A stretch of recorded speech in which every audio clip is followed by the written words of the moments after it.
subscribe button. My name is Jess Tuffield and I am a health and wellness blogger and a sepsis campaigner. For many of you that have watched my previous video, you would have found out a few fun facts about me, but today is more of a serious video. I'm going to be doing a bit of a rewind, so I'm going to be taking you right the way back to the beginning in 2016 when I first fell ill to sepsis. I'll be explaining how it happened, why it happened and my recovery. So if you're interested in my sepsis story, or if you have seen my news, I don't know what you call them. If you've seen me featured in the news on BBC, Sky, ITV or TRT World News, you will know bits of my story. You won't know the full thing because obviously with the news channels you only get a set amount of time that you can talk about your experience or your awareness or your cause. So I thought it'd be a really good idea to actually do a whole video explaining how, what, when and why. So it all started back in 2016. I was 21 years old. As many of you might feel exactly the same way. I was one of those I will be alright kind of girls. If I was unwell, I'd just get on with it. It was the way it is. You got a cold, it's fine. Take an ibuprofen, take a Lemsip, get on with it. And that is where I went wrong. March of 2016, I had been feeling a little bit groggy and had been suffering with a chest infection. I'd always been really prone to them because of my underlying health condition, which I will talk about in a later video. I have always suffered with chest infections, so this one particular time I thought, no different, I'll be fine. And it wasn't, obviously. I think it was Mother's Day, and I went up to London with my family. We went to Madame Tussauds. It was a long day. And looking back at the pictures now, I know I didn't look well, but at the time you don't think anything of it. So I had this lovely day out with my parents and my little brother, and again, like I said, I felt fine. My mum took this picture of me sitting next to my dad on the train home, and I'm asleep on his shoulder. And this picture is basically the start of it. I look pale. I'm never normally like that. I will never sleep on a train. I'm very full of life, full of energy, and that day wasn't, looking back, and when I talk to my parents, I know I wasn't right. Yeah, it's hard to talk about. One of the things that did start to happen to me, and I didn't think it was relevant at the time, I would never have linked it to my chest infection, was nosebleeds. I would have up to 20 to 25 a day, and it would be the case of I could be sitting here talking to you and my nose would just gush everywhere and I would be covered. And that became quite embarrassing because I had never suffered with nosebleeds in my life, and to all of a sudden be getting not just one but up to 20 a day, it was a cause for concern. But at that moment in time I was young, I needed the money, I was working all the time. I worked in the hospitality industry and the hours were very long, from sometimes 7 in the morning to 9 in the evening, and I loved my job. I loved working in the hospitality industry, and I never really liked taking the time off if I was unwell. And again, that is a really relevant point because that is something I did wrong. I knew I wasn't feeling 100%, but I still continued to push myself to go to work and didn't rest. And this was ongoing for perhaps 2 weeks, 2 to 3 weeks. Consistent nosebleeds, tiredness, chest infection, and then it just took a turn. The morning before I was admitted into hospital, I remember my alarm going off. So let's say my alarm went off at 6:30,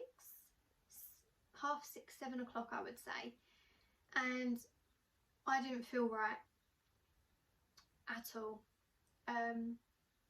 But my get up and go attitude told me to get my uniform on, get in the car, drive to work. Off to work I went.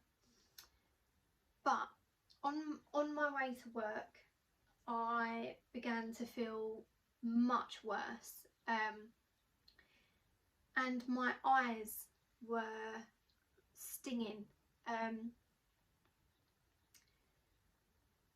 They were so painful, and I don't know why I couldn't bear any light. And I remember pulling into the car park, and my eyes were so sore. My eyes were really, really sore at that time, and I put my sunglasses on and I looked like a right numpty. And I remember walking into the restaurant and saying to my boss, I don't feel right, and I just needed to lie down. I genuinely had no energy at all. I didn't know what was going on. I didn't know why I was feeling this way, but I went out into the back office and I crashed out like a light. I didn't realise how poorly I was at that point. One of my colleagues dropped me home. I think I slept for the whole day. I slept until Sam came home from work. And some of it is just a big blur. And it's sort of piecing it all together for me is when I haven't spoken about it in this way to a journalist. When I talk to journalists, it's very short and sweet facts of the timeline, but not in depth. And sometimes it can be really hard to talk about. So I slept the whole day and the evening. I had the occasional nosebleed. I think it was actually that night that I went into the bathroom at Sam's mum's house, and I came out and it was everywhere. It was just, and it just wouldn't stop.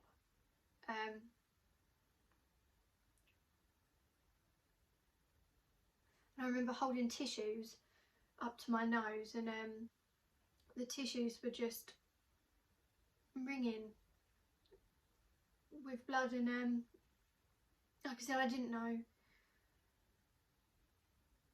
what was going on at that moment in time. So I just went back to bed with the I'll be alright attitude. The next day I knew I weren't right. Fully, I was not okay. And I rang my GP surgery, begged the receptionist to get me an appointment. And I remember saying the words, I do not feel right. I'm not right. I need to be seen. And there was no appointment. Threw some clothes on, got in my car, and I drove myself to my GP, the medical practice. I had to be seen by my GP, and I remember it's so vivid because I remember the look on her face when she saw me and she said, "You're not right, you're not okay." When someone says that to you and you're on your own, I had nobody with me. My parents were at work, my partner was at work, and I'm sitting in this doctor's room being told, "You're not okay." I don't know whether I began to panic or I don't even know what thought went through my mind, but she did my temperature and she did my blood pressure, and it was signs of sepsis. I had a really high temperature and my blood pressure as well really wasn't right, and she said, "I'm calling an ambulance and we're going to get you in hospital admitted with sepsis."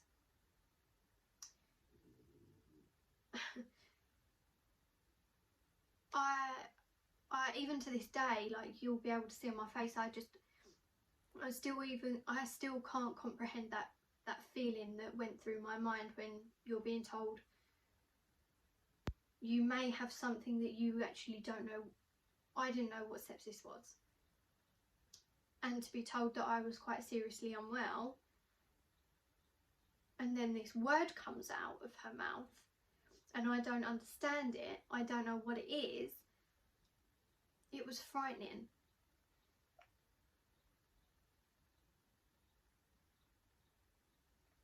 I remember them putting me in the back of the ambulance and saying, "How can we reach your parents, or is there anyone that you want us to contact?" And obviously Sam was one of my first point of calls. The doctor's surgery rang his workplace and one of his colleagues had to contact him to say, "Jess has been taken into hospital, she's not well." So I can't even imagine how Sam felt being told that his loved one was taken to hospital and we don't know why. And again for my mum had the same call,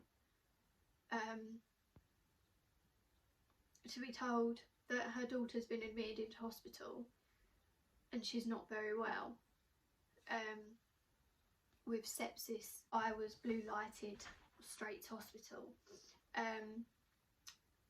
At first, the lights went on and the siren wasn't on, and I was in the back and had the pressure thing around my arm, and I was just really dazed. But I remember hearing the siren come on, and again, when you're on your own, it's the most horrible feeling in the world, especially when you don't know what's wrong with you. When I got to the hospital, I had loads of tests done. I don't remember before my mum arrived, but I remember the moment she did arrive because I was having cannulas put in my arms. I had 4. But I remember the nurse she was trying to do my, it was this arm.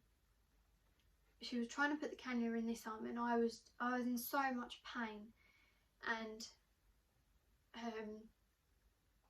for anyone that has had a cannula put in, it can hurt if they're not put in the right way. And oh my god, it really hurt, and I remember crying. I was hysterical, telling this lady to leave me alone, to stop. And my mum walked in. My mum was escorted in, and she was trying to calm me down, and I was just in agony. I was in so much pain.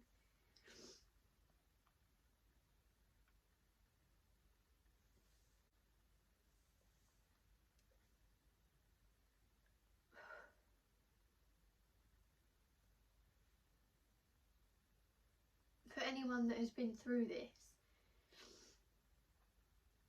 you'll know exactly how it feels to look back. But this is why I needed to do this, because I feel like if you're watching this and you don't know what sepsis is, and you're really listening and you can hear how upsetting it was, maybe it will raise some form of awareness. I was put on a ward, and this is where these pictures come in. I'm still unable to bear any light on my eyes, and in these pictures you can see that I'm wearing my brother's sunglasses, and they're really tight. They were flat against my head, really dark.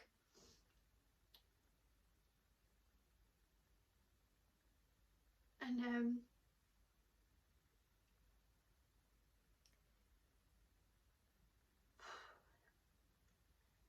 I had my sick bowl because I was just constantly being sick, and I obviously had at this point now, you can see in the pictures, I had Sam with me, and I had my mum, and I also had Sam's family come and see me that day. I was just completely out of it.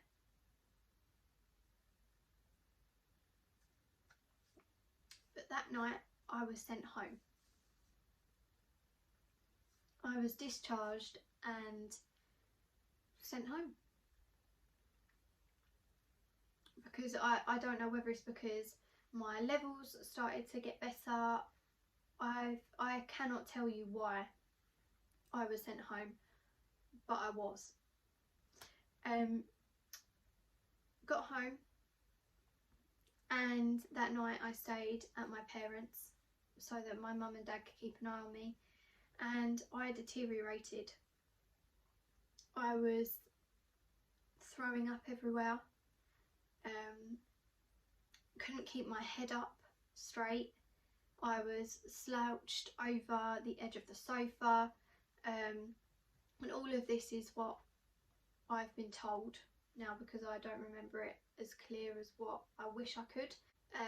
I kept asking my mum if I could go to bed now. I just wanted to go upstairs, get comfy and go to sleep, as we all do when we're not feeling 100%. And she didn't let me. She got straight on the phone to the 111 service, explained what had happened, that I'd been diagnosed with sepsis but had been sent home, and the paramedics were fantastic. They arrived so quickly.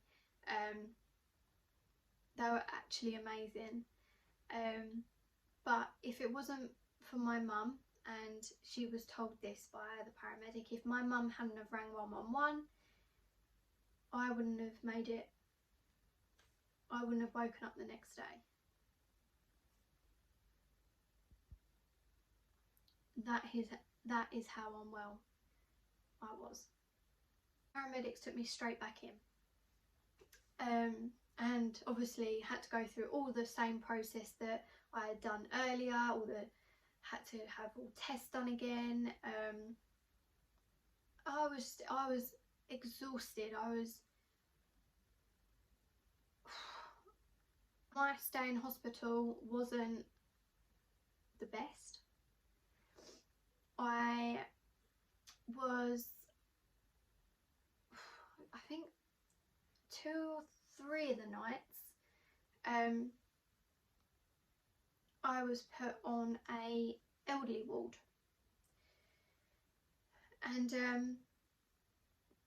for me it's really hard seeing an elderly person in hospital anyway, because it brings back a lot of memories for me with my granddad. But I was then on this ward in between two elderly people that were really poorly, basically on their deathbed, and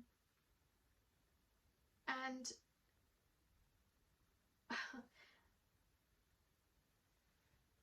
just,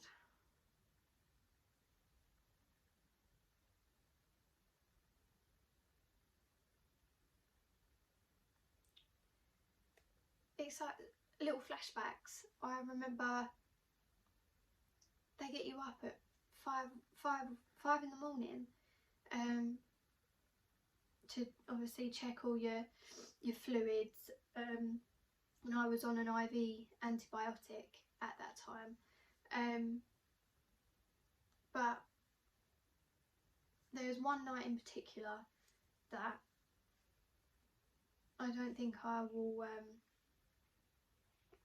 ever forget, and I was being sick violently, and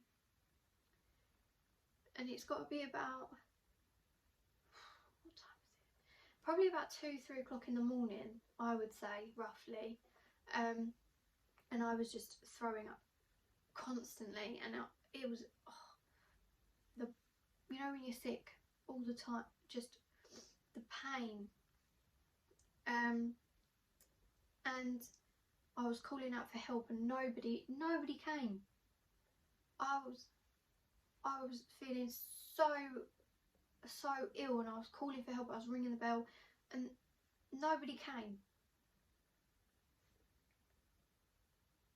And I actually texted my mum, saying that nobody's coming to help me. And I actually remember saying that. I remember texting her saying, "Mum, I'm really unwell and no one's coming to help me." I can't.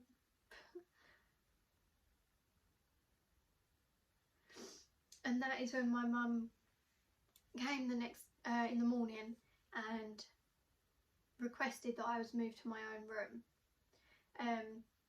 I was going to be transferred to a private hospital, but because I'd already been in for 2-3 days, and they thought it'd be best to keep me where I was, so my mum got me put in my own room, and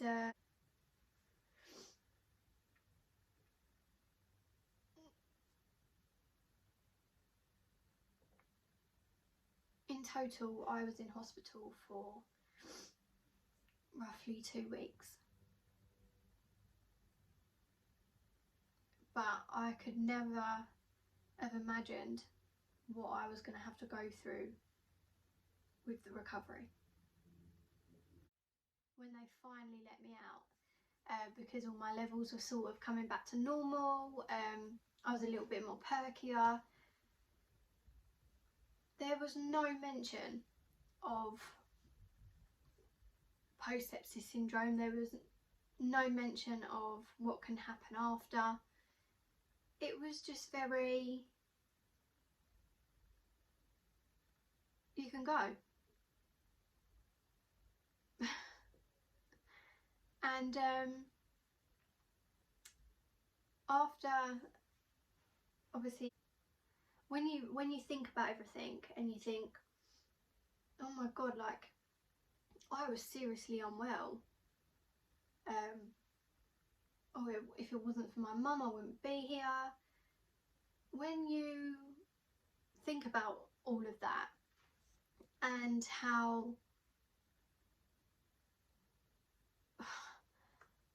and there was, I had never heard of it. How can something so serious, and I've never heard of it?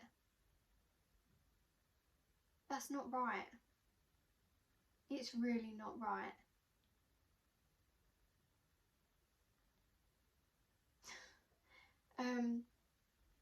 I always say I am very, very, very lucky.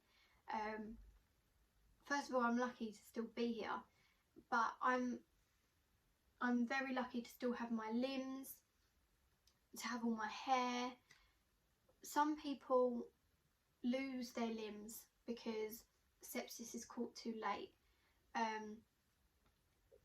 It can develop from a scratch, a paper cut, tonsillitis.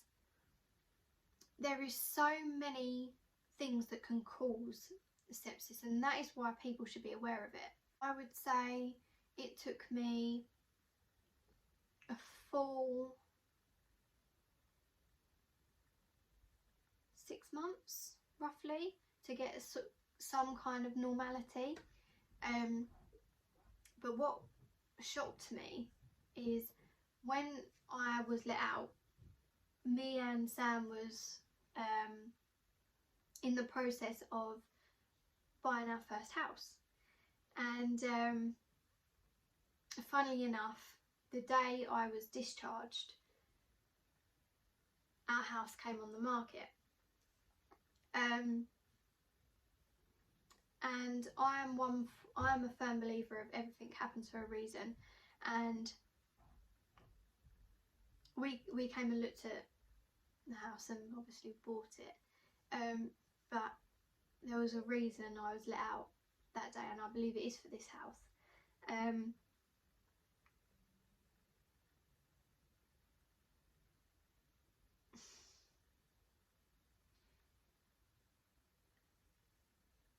It's not easy, the recovery, and if anyone goes through sepsis, you'll know that you can't just get back on track. You can't just, it's not the case of jumping back on the horse and going again. You have to build yourself up. You have to build your energy levels back up again. Even today, like 4 years on, I get exhausted. I get so tired so quick, and I also get people say to me, "You don't look well today. You're right." I think anyone that has been through something similar has been through this will understand when I say it's really hard. It's not straightforward. And the post-sepsis side of it, from you can get depressed, you can have nightmares. I had nightmares of my teeth falling out, and it felt so real that I would wake up in the morning and I would be like panicking that my teeth had fallen out. And it was, I didn't think anything of it. I thought it's just a nightmare. But since doing awareness and campaigning and working alongside the UK Sepsis Trust and being an ambassador for the World Sepsis Day organisation, I have looked into it a lot more. I've become more aware. I know I've got a lot more knowledge of what can happen, what to do if this happens, and the support systems are in place as well. And the list of post-sepsis symptoms I will put on my social media so that you can see.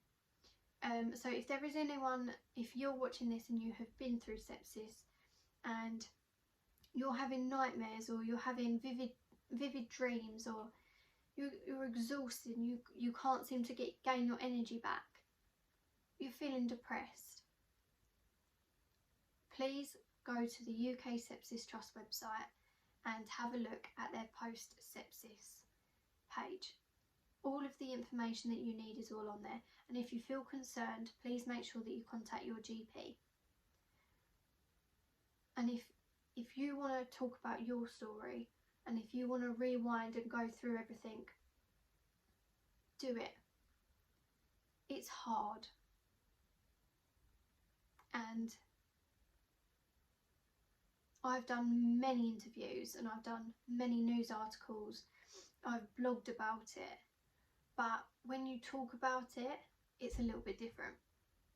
So I don't know whether I'm going to look back at this video and there's going to be teary moments, but that is how much this experience impacted my life. And there's still parts of it that I can't talk about.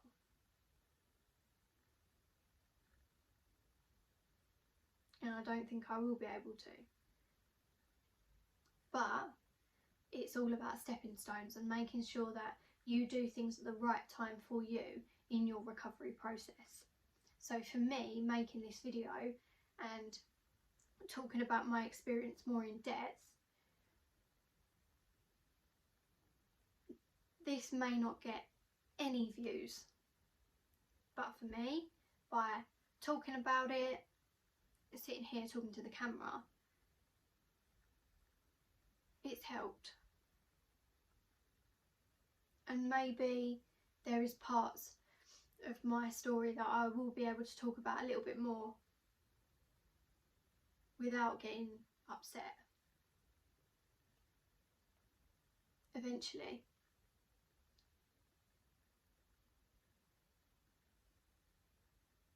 So please, if you are a sepsis survivor or if you know someone that has had it, please talk about it. The worst thing that you can do is bottle it up. I know when I do open up and I talk at events or things like that, I do have to compose myself before, just in case I do have a little bit of a breakdown. But it's only because when you've been through something so traumatic, and people don't understand the seriousness of it or how serious it can affect someone, or when someone says, oh, it couldn't have been that bad. It was. And for many it is much worse. And I'm very lucky. So I know this has been a really long video, and I'm feeling a bit more composed now. I hope this helps at least someone. And I promise this is the only sort of negative / depressing video that I'm going to be doing, because it is now out the way. I've now spoken about it. You can now level with me and understand where I'm coming from and why I do what I do and talk about what I do. So this video is now done. So I haven't got to talk about the negative side anymore, which is amazing, because this is a video that needed to be done, and I thought it needed to be done sooner rather than later. So then now I can sort of focus on how the recovery went, the positives that came out of it, how having a holistic approach has also helped. So only onwards and up from here. The depressing one's all done. So I'm sorry it's been a really long video, and for anyone that has stuck with me right to the very end, thank you. And just stay safe, stay healthy, stay alert, stay aware, and I will speak to you and I will see you next week.